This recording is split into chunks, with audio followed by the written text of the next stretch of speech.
Viewers, এটা হলো আমাদের একটা প্যাসিভ সাবুফার, যেটা এক ভাইয়ের অর্ডার ছিল। তো এগুলো কিন্তু আমাদের কোনোভাবেই বানানো থাকে না, প্রত্যেকটা জিনিসই অর্ডার করার পর 12 থেকে 15 দিন টাইম নেওয়ার পর বানানো হয়।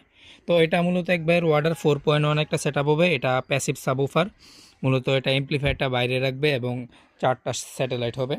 তো এই সাবুফারটা মূলত বিএম কোম্পানির 8 ইঞ্চি 150 ওয়াটের একটা সাবুফার। তার পাইপ পোর্ট করা এবং ব্যাক সাইড এইখান দিয়ে যে হাওয়ার যে পাইপটা এটা এখানে দেওয়া আছে এই জায়গায়। আর ব্যাক সাইডে এই জায়গায় কানেক্টর লাগানো, দেখতে পাচ্ছেন কানেক্টর লাগানো আছে। তো আপনাদের যাদের অ্যাক্টিভ প্যাসিভ যে ধরনের সাবুফারি লাগুক না কেন আমাদের সাথে যোগাযোগ করবেন। আর এইটার দাম জানতে আমাদেরকে হোয়াটসঅ্যাপে মেসেজ করবেন, আমরা বলে দিব। তো ভাই, যারা কোয়ালিটি চেনেন তারা জিজ্ঞেস করবেন, কোয়ালিটি যারা চেনেন না তারা শুধু শুধুই মেসেজ দিয়ে লাভ নাই। তো আমরা কোয়ালিটি সম্পন্ন কাজ করি, কোয়ালিটির দাম দিতে হবে আমাদের। যাদের লাগবে যোগাযোগ করবেন।